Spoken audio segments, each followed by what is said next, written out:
BJP का 2 कार्यकर्ता सबके घर में है, एक टीवी और एक अखबार। कैसे बचेगा वो सोचिए।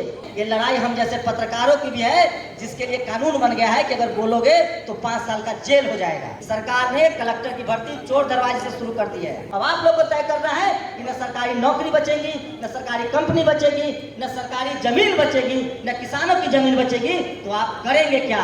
सरकार को इस बात की चिंता है कि सिखों का चूल्हा, मुसलमानों का चूल्हा, दलितों का चूल्हा, किसानों का चूल्हा एक जगह कैसे खाना बन रहा है।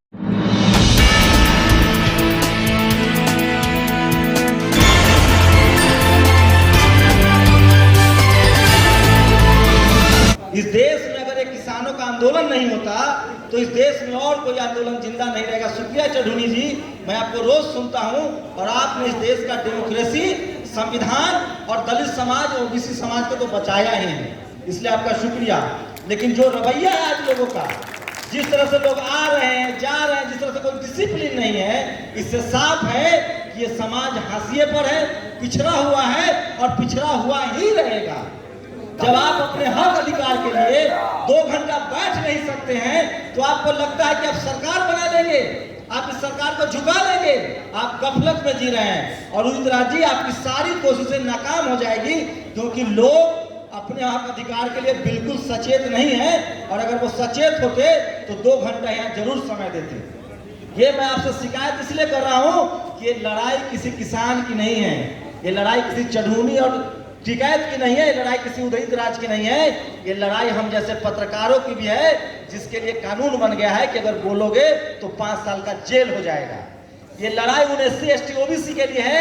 मोदी जी ने कह दिया है कि सारी कंपनियां बेच देंगे, तुमको जो करना है कर लो। और अगर आप लोग को लगता है कि दिल्ली में आप लोग अब रह लेंगे, आपका बच्चा नौकरी कर लेगा, तो आप लोग गफलत में हैं, कहीं आप दूसरे ग्रह पर जी रहे हैं। इसलिए जरूरी है कि किसानों का साथ दीजिए। मैं तो सिर्फ इसलिए मैंने बोलना तय किया, मैं पत्रकार हूं, मुझे बोलना नहीं चाहिए था, लेकिन सिर्फ इसलिए कि मुझे भी इन किसानों की जरूरत पड़ेगी, क्योंकि अब बारी पत्रकारों की आई है। नवदीप कौर जैसे एक्टिविस्टों की गिरफ्तारी हो रही है, पत्रकारों की गिरफ्तारी हो रही है। कल तो एक चैनल के पत्रकार ने इस्तीफा दे दिया।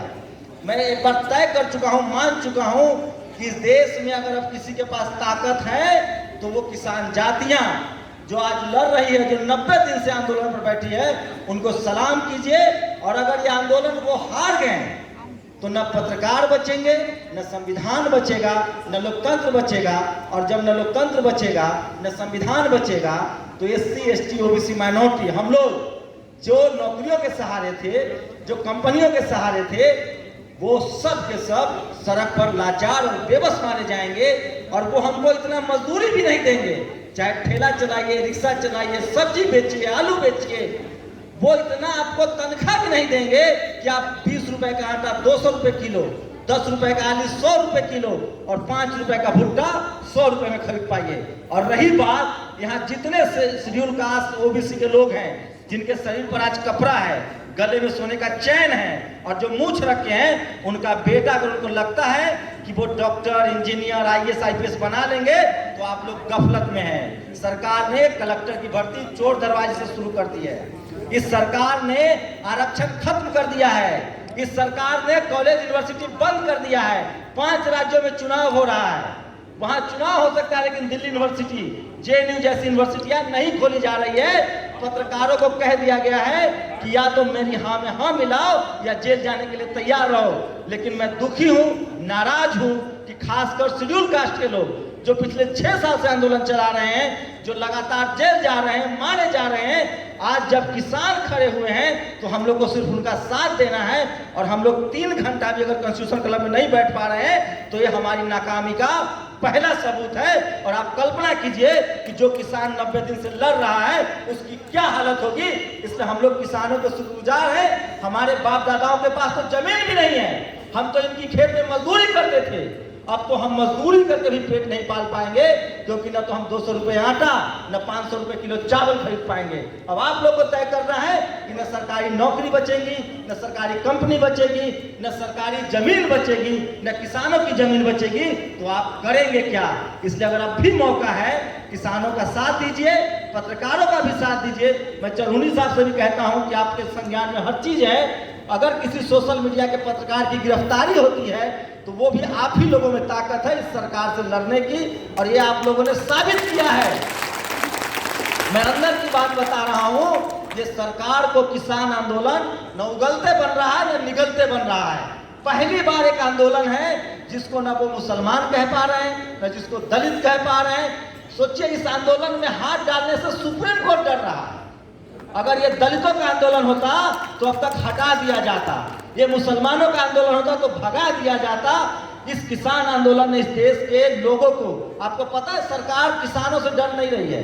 सरकार को इस बात की चिंता है कि सिखों का चूल्हा, मुसलमानों का चूल्हा, दलितों का चूल्हा, किसानों का चूल्हा एक जगह कैसे खाना बन रहा है, वो कैसे साथ खा रहे हैं। उनका हिंदू मुस्लिम का लड़ाई टूट रहा है। इसलिए मैं दलित समाज से, शेड्यूल कास्ट के लोगों से, पिछड़े समाज के लोगों से, ओबीसी के लोगों से अपील कर रहा हूं, जो पढ़े लिखे लोग हैं, अभी भी आपके हाथ में मौका है। और आपके आज के डेट में ना तो आपको टीवी की जरूरत है ना अखबार की जरूरत है, आप सबके पास 1.5 GB डेटा है, उसी अंबानी का डेटा, उसका इस्तेमाल कीजिए और फेसबुक पर लिखना, बोलना शुरू कीजिए, नहीं तो आपकी आने वाली नस्लें गूंगी हो जाएगी, जेल जाएंगे आप लोग।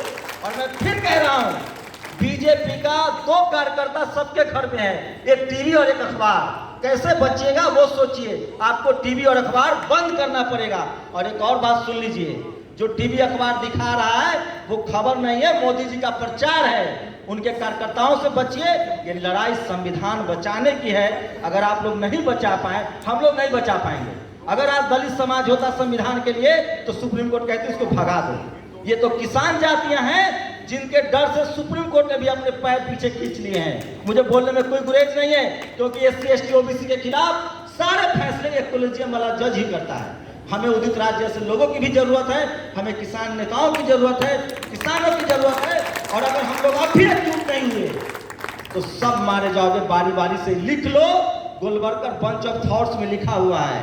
इस देश में अभी तो राहुल गांधी कह रहे हैं 2 और 2, मैं कह रहा हूं सिर्फ 5 लोग ही देश पर राज करेंगे, बाकी लोग पेट की लड़ाई में आपकी जिंदगी घिसट जाएगी। पहले वो कहते थे कि क्या पहनना है, अब वो कह रहे थे कि क्या खाना है, अब वो कहेंगे कि क्या बोलना है। आप लोग तैयार रहिए, आपके बाप दादाओं ने अंग्रेजों से लड़कर ये आजादी पाई थी, इन 4-5 लोगों ने गुलाम बना लिया है। क्योंकि इस देश के लोगों ने मीडिया, मैं लास्ट टाइम बोल के खत्म कर रहा हूं, वो लोग हड़बड़ा रहे कि क्या बोल रहा है। अगर मोदी जी को हराना है तो मीडिया को हराना होगा।